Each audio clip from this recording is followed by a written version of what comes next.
கல்கியின் பார்த்திபன் கனவு பாகம் 3 அத்தியாயம் 31 பைரவரும் பூபதியும். நான் மீனாட்சி. கடந்த அத்தியாயத்துல புராணங்களில் வர்ணித்திருப்பது போன்ற கோர ராட்சச ரூபமுடைய ஒருவன் கையில் தீவர்த்தியுடன் நின்று கொண்டிருந்தான். அவனுக்கு பக்கத்தில் மகா கபால பைரவன் நின்று கொண்டிருந்தான். பொன்னனுக்கு குலை நடுக்கம் உண்டாக்கிற்று. அவன் நடுங்கிக் கொண்டே பெரிய வேப்ப மரத்துக்கு பின்னால் மறைந்து கொண்டு நின்றான். அதற்கு பிறகு என்ன நடந்தது? வாங்க கதைக்குள்ள போகலாம்.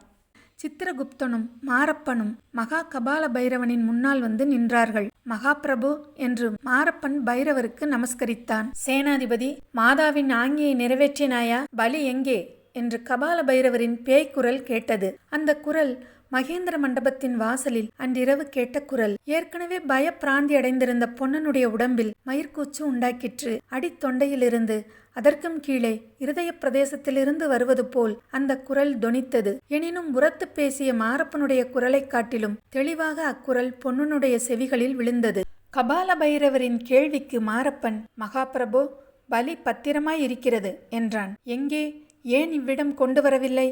காளிமாதாவின் கட்டளையை உதாசீனம் செய்கிறாயா சேனாதிபதி? இல்லை இல்லை மகாபிரபு, இன்று சாயங்காலம்தான் இளவரசனை கைப்பற்ற முடிந்தது. உடனே இவ்விடம் கொண்டு வருவதில் பல அபாயங்கள் இருக்கின்றன. பிரபு, அந்த ஓடக்காரன் இங்கேதான் இருக்கிறான். இதை கேட்டதும் மரத்தின் பின்னால் மறைந்து நின்ற பொன்னனுக்கு தூக்கி வாரி போட்டது. அவனுடைய அடிவயிறு மேலே நெஞ்சுக்கு வந்துவிட்டது போல் இருந்தது. மாரப்ப பூபதியின் அடுத்த வார்த்தையினால் அவனுக்கு கொஞ்சம் தைரியம் பிறந்தது. அவனை கைப்பற்ற முடியவில்லை. சக்கரவர்த்தியின் மகள் குறுக்கே நின்று மரித்தாள். மகாபிரபு, குந்தவி தேவியும் இன்னும் இங்கேதான் இருக்கிறாள். இளவரசனை தப்புவிப்பதில் முனைந்திருக்கிறாள். ஆகையால் நாம் ரொம்பவும் ஜாக்கிரதையாக இருக்க வேண்டும். இல்லாவிட்டால் காரியம் கெட்டு போய்விடும். மகா கபால பைரவர் இப்போது ஒரு சிரிப்பு சிரித்தார். பல 100 பேய்கள் ஏக காலத்தில் சிரிப்பது போல் இருந்தது. சேனாதிபதி, நீதானா பேசுகிறாய்? காளிமாதாவின் கட்டளையை நிறைவேற்ற பயப்படுகிறாயா? அதுவும் ஒரு பெண் பிள்ளைக்கும் ஒரு ஓடக்காரனுக்கும் பயந்தா? இல்லை சுவாமி, இல்லை. நான் பயப்படுவதெல்லாம் காளிமாதாவின் கைங்கரியத்திற்கு பங்கம் வந்துவிடுமோ என்பதற்காகத்தான். மகாபிரபு, தாங்கள் எனக்கு இட்ட கட்டளையை எப்படியும் நிறைவேற்றுவேன். அமாவாசையன்று இரவுக்குள் பலியை கொண்டு வந்து சேர்ப்பேன். சேர்க்காவிட்டால் என்றது கபால பைரவரின் கடூரமான குரல். என்னையே மாதாவுக்கு பலியாக அர்ப்பணம் செய்வேன். வேண்டாம் பூபதி, வேண்டாம். உன்னால் மாதாவுக்கு இன்னும் எவ்வளவோ காரியங்கள் ஆக வேண்டும். இந்த செழிப்பான தமிழகத்தில் மகா காளியின் சாம்ராஜ்யம் ஸ்தாபிக்கப்படும் போது நீதான் பிரதம தலகர்த்தானாய் இருக்க வேண்டும். மகாபிரபுவின் கட்டளையையும் காளிமாதாவின் ஆணையையும் எப்போதும் சிரம் மேற்கொள்ள காத்திருக்கிறேன் என்றான் மாரப்பன். மாரப்பா, மாதாவுக்கு உன் பேரில் பூரண கிருபை இருக்கிறது. மேலும் மேலும் உனக்கு பெரிய பதவிகளை அளிக்கப் போகிறாள். இருக்கட்டும்.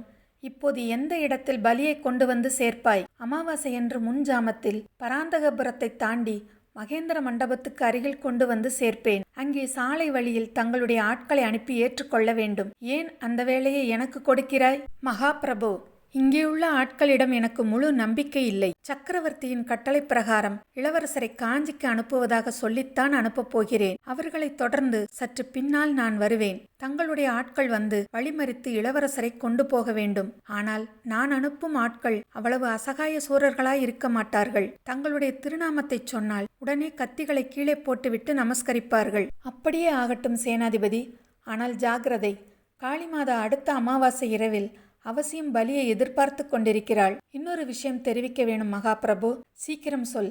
பொழுது விடுவதற்குள் நான் ஆற்றை தாண்ட வேண்டும். இந்த ஓடக்கார பொன்னனை சில நாளாக காணவில்லை. அவன் மகாராணியை தேடிக்கொண்டிருக்கிறான் என்று தெரிந்தது. அவனை பற்றி அறிய நான் ஆள் விட்டிருந்தேன். நேற்றுதான் அவனை பற்றி தகவல் கிடைத்தது. பொன்னனும் இன்னொரு மனிதனும் குதிரை மேல் காற்றாற்றோடு கொல்லிமலை பக்கம் போனதாக என்னுடைய ஒற்றன் வந்து சொன்னான். ஓடக்காரன் இங்கே இருக்கிறான் என்றாயே? ஆமாம், இன்றைக்குத்தான் இங்கே வந்து சேர்ந்தான். அவ்வளவுதானே? பொன்னனுடன் போன இன்னொரு மனிதன் யார் தெரியுமா பிரபு? யார்? தங்களுக்கும் எனக்கும் ஜன்ம விரோதிதான். என்ன? யார்? சீக்கிரம் சொல். பொய் ஜடாமுடி தரித்த அந்த போலி சிவனடியார்தான். இதை கேட்டதும் மகா கபால பைரவனின் முகத்தில் ஏற்பட்ட பயங்கரமான மாறுதலை பார்த்து பொன்னன் திகைத்து போனான். ஏற்கனவே கோரமாய் இருந்த அந்த முகத்தில் இப்போது அளவில்லாத குரோதமும் பயமும் பகைமையும் தோன்றி விகாரப்படுத்தின. அதை பார்த்து ஐயோ என்று பொன்னன் அலறிய குரல் நல்ல வேளையாக பயத்தின் மிகுதியால் அவன் தொண்டையிலேயே நின்றுவிட்டது.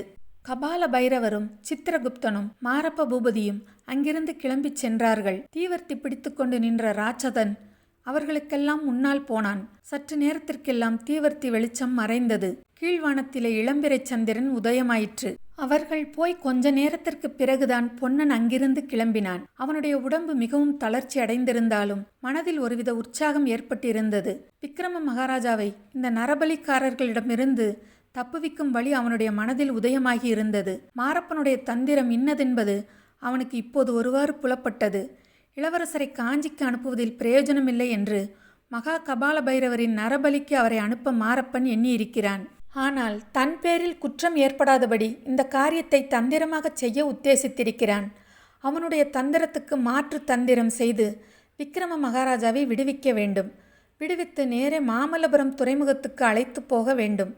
குந்தவி தேவியின் உதவியை கொண்டு இந்த காரியத்தை செய்து முடிக்க வேண்டும். இவ்விதமெல்லாம் சிந்தித்து கொண்டு பலபலவென்று பொழுது விடியும் தருணத்தில் பொன்னன் தோணித்துறையை அடைந்தான். உறையூர் சிறைச்சாலையில் அடைக்கப்பட்டிருந்த விக்ரமன் என்ன ஆனாங்கிறத அடுத்து வர்ற அத்தியாயங்களில் நம்ம பார்க்கலாம். இதுவரைக்கும் என்னோடய சேனலை சப்ஸ்கிரைப் பண்ணவங்க எல்லாருக்கும் ரொம்ப நன்றிங்க. தொடர்ந்து கதையை கேளுங்க, சப்ஸ்கிரைப் பண்ணுங்கள். நன்றி.